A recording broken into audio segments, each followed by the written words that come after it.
As lunch bell ring, everybody run, come gather round in the square, ready fi have fun. On a ring game time, on a hide and seek. Give me some fun squares with nacho cheese. Fun squares with nacho cheese. A fun cracker that we need. Bold flavor, yes indeed. Give me some fun squares with nacho cheese. Fun squares with nacho cheese. Fun squares with nacho cheese. The fun cracker that we need. National Fun Squares with nacho cheese. National Fun Square, share the fun.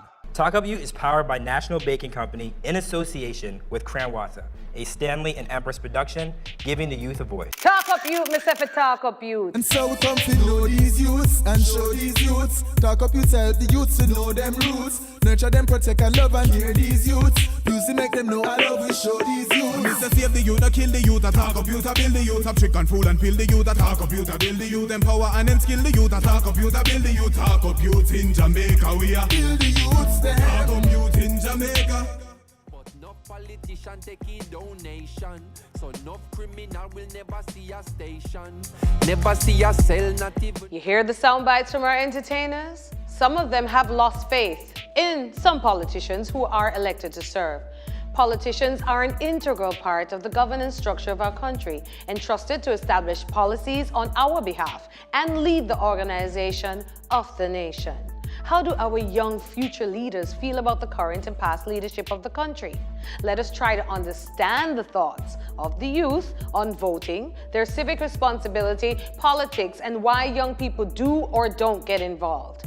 An interesting question I've always asked in my interaction with youth is, what would you do differently if you were leading the country? Hashtag Youth for Chat. This is youth empowerment through dialogue. So local and national elected representatives, tune in and send your comments and responses to our youth on our social media pages at Talk Up Yout. Talk Up Yout, Msefe, Talk Up Yout. Let the discussion begin.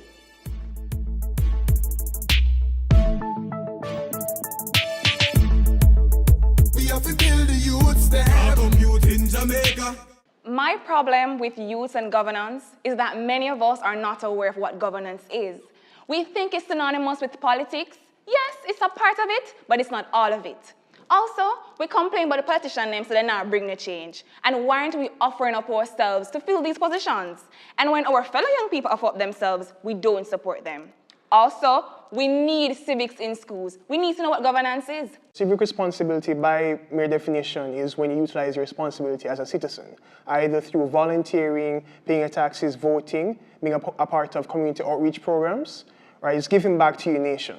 Right now, we find that some young people do and some young people don't exercise their civic responsibility. The ones that do exercise it understand the benefits, the pros, the huge impact it has on their daily lives and their development. While the ones that don't necessarily know what the choices are in order to exercise this. Some of them don't care, and some of them don't necessarily even know that they do have a choice. So I was speaking to some of my other colleagues and young people, and really want to find out what exactly is happening in terms of politics and youth and governance. And really and truly realize that there's a huge trust deficit between youth and people who are in governance. I mean, as Christina said, you know, we always criticize these politicians and all of these things, and we're not facilitating, or we're the ones who's going to step up into these roles. But really and truly, why is it that youth don't really get involved in some of these leadership roles? Because we don't trust them, really and truly. And then when you realize that they put youth at the table to say that youth are being included in the decision making, realize that it's a tokenism approach.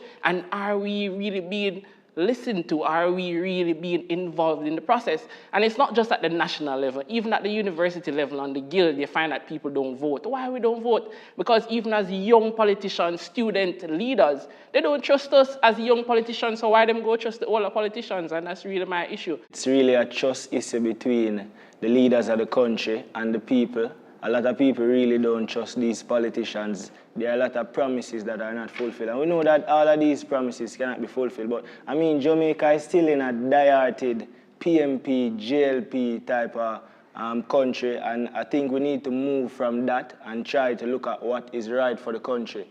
You know, a lot of times one party is in power and they start something good, and then the next party decided that, all right, we're going to stop this because they don't want to say, oh, it's this party started and that. So really, that is the real reason why a lot of young people are not involved in their civic rights and stuff like that. And my issue stems from one of not knowing.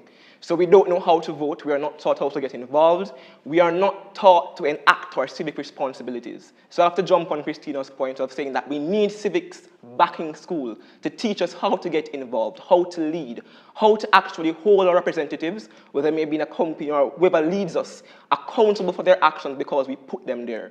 So that's my real issue. Politics is something that I have always thought that I need to have an interest in because it speaks to us and how we're governed as a people and how we live as a people. And I think quite often, even with civics being in school, I think we didn't have to wait for civics to be in school. I remember having a social studies campaign. We had an actual election and understood how the government really worked at my high school. So it's about how we go about executing the curriculum that exists to ensure that our people understand what it means for young people to have a say in politics, to utilize their franchise, to become involved in politics. Another reason why so many of our young people are not involved, Christina, and may not even support those who are involved, is because when they do get involved, they tend to become what we call corrupt. I think these are some of the issues that really are causing us young people to not want to be a part of anything political or anything concerning government. So we just made some interesting points about youth and governance. Hold on, we'll still come back. We have finished the discussion. We have to build the youth there. Welcome youth in Jamaica. There is no other bun like this one. The flavor is so good. Who say bun can't sweet? Oops, mind you bite your finger. National spiced buns, baked with national pride. My wow moment. My wow moment. My wow moment. Kind of water with wow. That's my wow. That's my wow. Yeah. Water we do. Watch out. My wow moment when I get the highest massage. That's my wow. Water with wow. When we get 16 at maths, I never expect so much. That's my wow. Kind of water with wow. When school over, I'm gonna get for me. Yeah. That's my wow. Water with wow. When I get my back food, that's my wow. Kind of water with wow. Water with wow. Your future come first, talk the truth, talk the truth. Youths in a caucus out, wanna score, oh. If you want be cute, try get high grades, not high grade. Get high grades in your brain and nothing in your lungs is strip on IV. Don't blind your vision with smoke and let the bus tell your friends themselves stop doing. Decriminalization don't mean it legalized. You can still be penalized. Why you penalizing your lungs with ganja? Hey, youths be wise. Youths know the facts. Follow us at Drug Free JA. Brought to you by the National Council on Drug Abuse. We have to build the youth there. Welcome youth in Jamaica.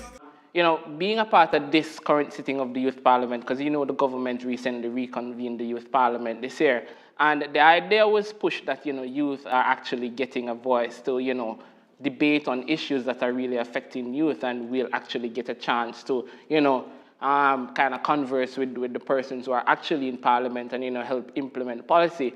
But at the end of the day, there was the convenement of the Parliament, and to date, we still don't know what's happening with the Youth Parliament, even now, currently today. I mean, in my head, it seemed as if that we're puppets, and it's really all this big puppet show. I mean, the youths we come to Parliament, we put on our nice tuxedo and everything, and we debate on issues. But at the end of the day, what is exactly happening after the debates, after the talk shop? Are stuff being implemented? Are the things, the recommendations that we came up with, are they actually being considered? As a fellow youth parliamentarian, right, I agree with you to an extent. For us, who are youth advisors, youth parliamentarians, youth ambassadors, we were given capacity building. No, I'm not referring to the average youth. I'm referring to us specifically as the youth advocates. And I think it's lazy of us, Odain, to sit and say, okay, we're going to wait on the government, right, to ensure that what we debated in Parliament or advised or wrote policy about is implemented. We were given capacity building, therefore it is our responsibility as well to go there and ensure that we keep them accountable, right? If we were a grassroots, for example, where we didn't have the space, that's different, but we were given the space. You understand? A lot of us, like you, for example, you have the Minister of National Security's ear, you're an advisor, correct? So I am saying if you are given that opportunity, you have the minister upon speed dial, how can you complain about just the ministers only? And I'm speaking specifically to the youth advocates, as I said. Sometimes I think they give you a particular seat, or not a seat, because we're not in Parliament, right, but they'll give you certain positions, I think, to show that young people are at the table. But really at the table, your mouth really has nothing to offer to the table because you're not allowed to truly voice certain things. Like you'll send certain information. Let's say you did a whole census with your young people in your community and this is what they're saying, that is what they're saying. But then when you, as you say, Odein have that, when you bring it to them, you know, it's just right there. And remember that we don't make laws as young people. We don't make the policies as young people. But what we do is to use our own initiatives to have different, you know, voluntary work. So if we say that this is needed there, we do this, we do that. But at the end of the day, I think they're trying to create this facade for the other young people of Jamaica to believe that young people are involved. We all know that there's a facade. We all know that tokenism exists. But if we keep repeating the thing that you're repeating, that, oh, we don't have a seat at the table, nothing is going to happen. You understand what I'm saying? There is an opportunity. Let's use, for example, Kevon right here. Kevon is a youth parliamentary and a youth advisor, but he has 3 ongoing projects, am I correct? Going on in the grassroots area that's affecting and impacting young people. That is also a part of youth in governance, also a part of a seat at the table. The table may not be formal, and that's what we need to get away from. There is also the structure of the government. There is also the governance structure, and it transcends not only in youth parliament but even if you look at the high schools and you look at the university level. A few years ago, you have a guild president at UWI who was expelled because he decided that he was going to stand up against administration because students were being banned from exams. So where you invite these youth, you invite students to the table, but at the end of the day, as a guild president at UWI, I don't have much talk when I go to FMPGC, which is the financial planning, when they're planning out their budget. I don't have much talk. I am one vote in that entire room. And is my voice being listened to as a guild president, or am I just included at the table on some of these discussions? I'm looking at a particular topic, right? A recently popular term called good governance. Right, it looks at democracy and development working hand in hand, right? A democratic government can't necessarily stand tall without some level of development, right? And when we're talking about development, the persons that are mostly impacted by that or would reap the benefits of the words are the youths, right? Development 10, 20, 30 years from now, we're the ones that are going to be able to see that impact. Right, so we should be the ones pushing forward, like, you know, throwing plans out there. Of course, 99% of those plans might get kicked out, but that still doesn't mean that you should still just accept the fact that you're a pencil pusher. What she's saying is that make the most of whatever type of opportunity you have. Who is really given the opportunities to voice their opinion? What percentage of Jamaican teens or teenagers or individuals at all are given that chance to get actively involved? So although we might be here and we are privileged to be able to at least offer the voice, even if it's not being heard, but how many kids out there are given the opportunities to even offer their voice? We are born with potential, but we lack opportunity. But what we can do is create opportunities. So I'm the founder of Inner City Development Youth Association, and I don't wait and remember a parliament. From Inner City Development Youth Association, I started a back-to-school street sports day, and we wanted the road to pave for so very long. And trust me, it's one of the few roads in Almontown that hasn't been paved. Because when you find that the main road is paving, and gangsters from other streets can come and make them know, say, yo, we need a road for pave. It's not pave. You understand? So the thing is, sometimes we don't get the opportunity, but we create opportunity for not just ourselves, but Track and Streets, Inner City Quiz, which I founded, is creating opportunities for a lot of young people. A lot of us, we come out and we say that we're representing young people, but the young people, the 90%, the people who really not looking at governance, they can't even relate to us. And so sometimes we are there and we're talking and we're talking and we're talking, but we're not impacting the people who we're supposed to be impacting. We are not doing what we should to motivate the young people, because oftentimes some of us, we get caught up with the token economy system that he's talking about. We get caught up with being this, we get caught up with being that. And so we don't see the importance of doing what Kevon would be doing. But he knows the importance because he is living there. He is in an era where he understands what is happening there. And he finds his way to make his mark. A lot of us need to get down from this high place that I am a member of youth parliament, so I'm representing the young people. I think a lot of us need to get to the point where we go back to our own communities, we go back to wherever we have been impacted in life, And we know the issues that are existing there. And we don't wait on a politician per se, a member of parliament, a minister of whatever, to come and do something for us. Where we can do something, we need to do something. Apathy is real. There are young people within our society who really don't care, because before the general election, the Gleaner conducted a survey and 55% of young people said they never seen a reason for vote. I was one of the young people who didn't vote because I didn't see the reason to vote. So people tell me that, oh, you're not exercising the franchise. But I'm doing what I'm doing in my community. That is also my civic right. So you don't have to vote to express your civic right. That's a perfect point. I think we keep forgetting that. You realize that everything basically I tie back together now, or basically what I say. Because we are also a problem too, because as Narisha said, how much of us as young people actually get them position here? We get certain position as youth parliamentarian. You go back in our community, are you hearing what the young people in the communities are saying, right? Are we trying to get these politicians to come to these communities and talk to some of these? And one of the most dynamic, this program, the Talk Up Youth Roadshow, Youth for Chat, where actually politicians are being brought into these communities and the youth are being brought to the table and their issues are being broadcasted. And many of them are saying that they never met their MPs before. Never meet them MPs before. But I think that's a good thing, but I also believe that from a young and tender age, you should know your government history. It's as though when you look at an America, their children are doing plays about, they can tell you all their presidents at the age of 6.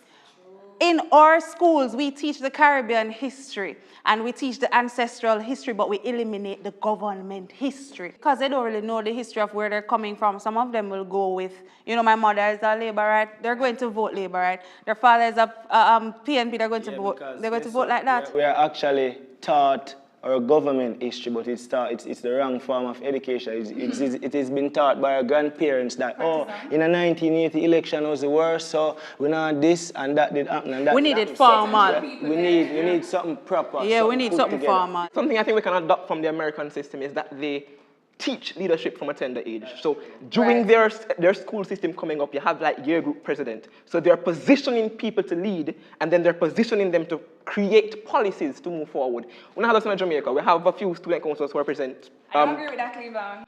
But I don't think, Cleveland, me think say you're gone over leadership there, but I know really that we're talking about the people need to know where we are come from before we even think about who going to lead. We need to understand who did they lead, what them did do, what are the policies.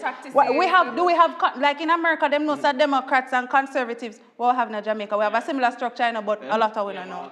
Yeah, but true, it's true, it's very true. But one of the fundamental points is leadership. We need to know what leadership will better suit the country, and if we don't know about that, we can't, no matter how much we vote, we can't go away. But them have to know what each party stands for, which one conservative and which one social. And that's a part of leadership. The capitalism versus the socialization. That's a part of leadership, you know. So we've come up with a lot of issues that has to do with the governance structure and youth. Is it that we really don't know how, we don't understand how the governance structure works, or we really don't trust the government, or we don't trust politicians that are put in place to lead us? We'll come up with some solutions when we come back. We have to build the youths there. Youth in Jamaica. There is no other bun like this one. The flavor is so good. Who say bun can't sweet? Oops, mind you bite your finger. National spiced buns, baked with national pride. My wow moment. My wow moment? My wow moment. Kind of what? So wow. That's my wow. That's my wow. Yeah. Watch how we do it. Watch out. My wow moment when I get the highest in my class. That's my wow. What's how we do wow? When we get 16 at maths, I never expect so much. That's my wow. I don't want to we do wow. When school over, I'm gonna get for me. Yeah. That's my wow. Watch how we do wow. I'm gonna get my back food. That's my wow. And what how we do wow. Watch how we do wow. Your future come first, talk the truth.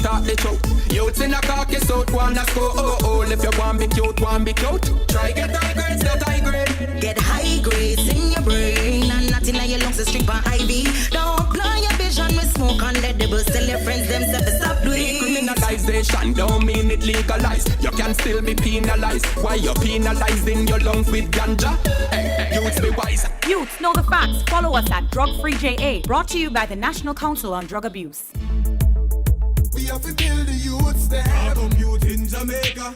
My solution to voters' apathy amongst youth is that the youth advocates, the ones who have the seats at the table, need to go back to their communities and need to talk to the young people there and encourage them to get involved. In Trinidad and Tobago, they had a Vote Like a Boss campaign. I'm suggesting we start something like that in Jamaica as well and encourage young people to come out and vote. And other young people, we need to also support those persons who put up themselves for positions. One decision I would take if I was Minister of Health, implement comprehensive sexuality education in high schools. It must be age appropriate and relevant. Why? Because the age between 15 to 25, we see an increase in new HIV infections. So CSC needs to be in schools. You know, if I was given the opportunity to contribute to the governance of this country, I would opt to go in the area of education. So if I was Minister of Education, I would ensure that the curriculum is structured in such a way that we give a holistic education. So children from a tender age will understand their systems of government. So whether it be that they're exposed to plays and so on, whatever it is that we need to do to structure our curriculum so that we have exposure to what governance is, how to participate, what is your real responsibility as a citizen in Jamaica. There needs to be a lot of sanctions in place for these politicians, who, as they see your proteges sing about blood money in the nation and politicians taking bribe and all of those things. There need to be sanctions in place because you realize that when it comes to general election, you go in a certain community, you give a man a $5,000 and you give him a Heineken and really that's it, I think there. As Prime Minister, I would have burned out to all of them things. There has to be sanctions in place for our persons in politics who are leading. You get what I say? You have to cut out the licky mentality. Jamaicans, a lot of us we too licky. How if you give away a vote for $5,000? So I would have cut that out as a Prime Minister, just saying. We have a big trust issue, as audience said, but it's now AM, and I'm writing this letter before it reaches PM. Hopefully it reaches my PM, because my MPs never hear, my JP never care, and my people never fear. So it's like the problem is the P's, the JLPNP, the politicians try to trick us, the police try to kick us, and if it's not God, it's like no one is really with us. So really and truly, people will have a trust issue. But if I was the leader of the country, the Prime Minister of the country, which is also the Minister of Job Creation, I will definitely create a lot of jobs for young people, because when you create jobs, you cut down crime. And not only jobs for persons with a degree, but also persons who are not qualified, because guess what? You don't need a degree to vote, So though when the people vote for you create jobs for them also. So that's really my solution. What is civics? Civics is a subject that teaches you citizenship, participation, how to vote, what criteria are needed to vote, what policies are, how to develop policies, how to analyze policies. And that's what we really need in our system. We need to start from the basic school level. So we start by electing class monitors. And then we move up the system. And as it moves up through the generations coming up, we will eventually have a completely democratized and properly governed country that we can help to fix our country. If I were the Minister of National Security, we have a serious problem with crime. And I think that criminals ought to be punished to the greatest extent. And by punishing them, we need to get some profit as a country. So I would take Goat Island, I would put them on Goat Island, I would give them some farming products, let them farm, let them sustain themselves while helping to sustain and produce produce for our country. Right, we know civic responsibility is utilizing responsibility as a citizen, right, through paying your taxes. We know that when you pay your taxes, of course, that goes back in fixing the streetlights, fixing the roads, right, helping to rebuild some of these burnt down buildings. Right? When we talk about volunteering within your community, it helps you to think about your short-term growth, right? Giving back and ensuring the development of the young people in your area, right? And then, of course, you can eventually extend that. Now, of course, if I was the Prime Minister, right, and we're looking from a Ministry of Finance point of view, right, I like investing for the long term, right? I always like thinking about long-term growth, and education is key, but the way I would market education is a way out of, as a liberation, right? Market education as liberation, showing that it's the first step to coming out of whichever turmoil you're on. And it's not just about pushing education as, say, become a doctor or a lawyer or engineer, because I believe that we're in the information age, right? you can follow your passion and still make a lot of money. You can make a living being a poet, a writer, an artist, or an artiste, right? I mean, if someone can get up and make 2.5 million US dollars a year just by playing video games on an online website, and of course you can get up, and if you really believe that this is your passion and you want to, contribute to the culture, then bring on the next Louis Bennett. A very dynamic discussion, solutions, what I mean? Corruption, burn it up, more sanction for them. We must know with civic duties. But guess what? Let's hear some other perspective. I fear success in this, of being remembered best after burial. Silence is a beautiful cancer that makes 6 feet under your greatest accomplishment. Those who choose to stand on the side are best remembered when they are dead, when they are nothing more than the emptiness they left behind. Death by apathy, a soothing grievance. They become castaways in a thick oil of passivity, learning how lonely it could be in the darkness that lies beneath everyone else. My entire life, I have walked around gritting and grinding my teeth, frightened that my mouth might get me in trouble. But I have recently learned that a woman's first blood does not come from between her legs, but from biting her tongue. So, excuse me if my cavalry is composed of a grenade, a grin, and a mouthful of machete. That's why I go to war for my opinion, ready to shotgun anyone who thinks my voice does not matter. I'll turn you into ash with a quick flick of my lips. Its casket free from fame. Immortality transfers the heartbeats to bookshelves if it means someone remembers my name. My voice is the fountain of youth that I will drown in. My mouth, my body, my being is an act of rebellion. I will not be silenced. We will move mountains and change our countries, and you will listen to us. Those who choose to stand on the side are nothing more than suicide notes, lines, paper, waiting for the right moment to push the chair. And as for the rest of us, our words, our actions will be remembered long after we are gone. We have to build the youths there. Youth in Jamaica. Talk Up Yout is powered by National Baking Company in association with Cranwatha, a Stanley and Empress production, giving the youth a voice.